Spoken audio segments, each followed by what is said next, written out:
That was one of the things I'm absolutely passionate about doing. I've done sales training since, when was I a manager first in radio? Back in 1987, I think it was. That is truly something I love to do. Great group of guys. We were training today at Desk Incorporated, a long time established brand here in Denver. Just doing some stuff. We're talking about sales philosophies, trying to jumpstart some sales in a very difficult economy. So I hope you all enjoy it. Let's get started. Left off with this last week. I got copies for all of you guys. Do you think those are realistic? No. Why? I think it's a overstatement. That's what. That's a good. Well, we're working on some areas that need improvement. That's the most important thing. Okay. Now we build off of this. All right. Let's get started then with some stuff here today. Where did we leave off last week? Anybody tell me? All right. Let's review those. Does anybody recall what those 4 personality traits are? Okay, you guys got the gist of it, right? Yeah. What's the second one?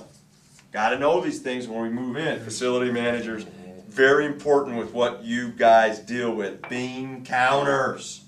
Nothing wrong with them. All organizations do this. Personalities tend to be very flat. You walk into their office, there's no pictures of family, there's no pictures of hobbies, there's nothing. Make sense? Right? Why is that a deadly personality trait if it's overwhelming? Because if I match up and I'm mirroring and I've got one of these 3 here, I can crush that person.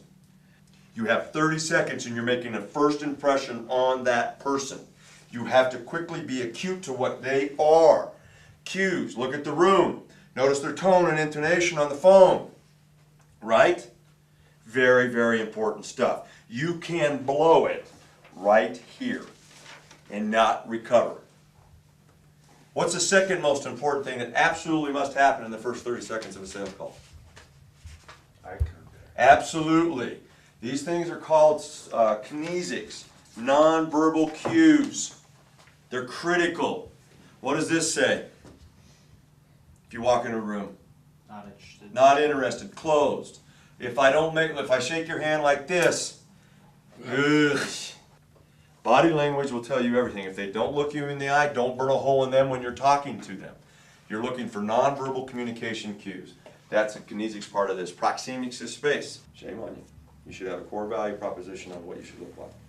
It's not up for me to decide what that is, but again, that customer, if you're done your homework and you're going into an architectural firm, should you have a tie on or not? The answer is yes. Yes, you better know going in. But again, in your sales process, you have 30 seconds to determine who you're dealing with, right?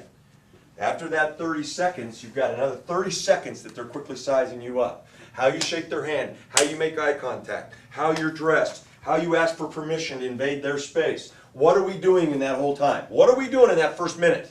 Give me the words. Rapport and trust. You cannot be successful if you don't have that second piece. People buy from people they like and trust. You are talented, incredibly gifted salespeople. Hone your craft. You start here, customers here. What's the goal? Get together, build rapport, find common ground, get trust established. Once trust is broken in the sales process, it is irreparably broken, isn't it? You can't get it back. Now, when we start the call, what is one of the most key elements and successful tools that you must have as a salesperson to be top of your game? What's the number one thing you have to be sharp at? Don't tell me you guys aren't skilled craftsmen, because you are.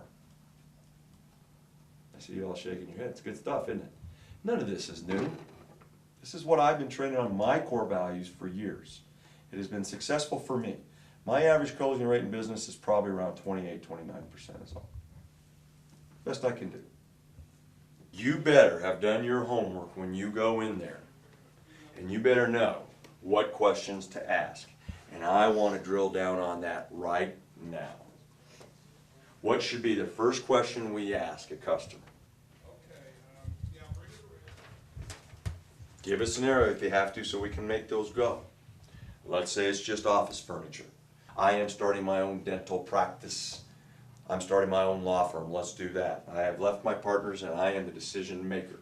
Let's get started. What questions should you ask? I wanna do an assumptive close right off the bat. We talked about that, right? Assumptive close. Dear Mr. Jones, I really appreciate you taking the time, and I can't wait till we do business today. I'm not gonna leave any doubt in this person's mind that I am the guy you're gonna transact business with, correct? Period.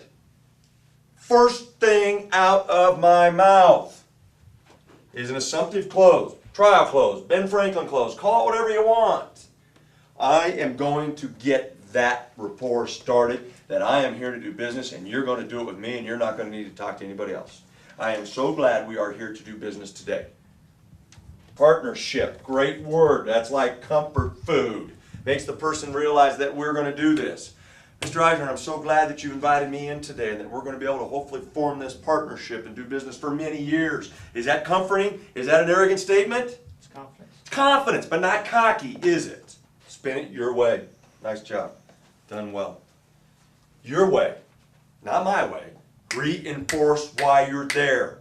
How we can be afraid to ask for the order is beyond me. Be smooth, be polished, be professional. You hit it right on the head, Doc. Great one. You guys got this, man. You know it. You just need to get out and see more people. We'll talk about that later. Jeff, role play with me a minute. Jeff, I'm really busy. Listen, I need 6 desks, some tables, some chairs. You kind of got the list there. How much is it going to cost? Well, Mr. Eisenhart, it can vary depending on what you're trying to achieve. Stop. Go, Tom. It's okay. We're role playing right now. Let me just ask you a couple more questions. And I know you're very busy, but sir, for me to do my job correctly and properly, I need to ask you this question. What kind of investment level have you set aside in your capitalization plan? Come back See it? Five- He got it. Say, Don't even give him an option. Why? Because now you got it. We left out a big, big chunk of this presentation. But when we got into role playing, I wasn't going to back off because most people are scared to death of role playing. None of you seem to be at all. And it is the greatest tool in the world to make your skills sharper and sharper and sharper. I used to tell my staff, if you can role play with me, you can handle anybody in the real world. Look at the years of experience in this room. Is there any way I'm going to get burned by these guys? No. We need to be able to roll off why giving your hard-earned dollars and putting your investment with Desk Inc. is a good, sound investment that you won't live to regret. You will enjoy doing business with us.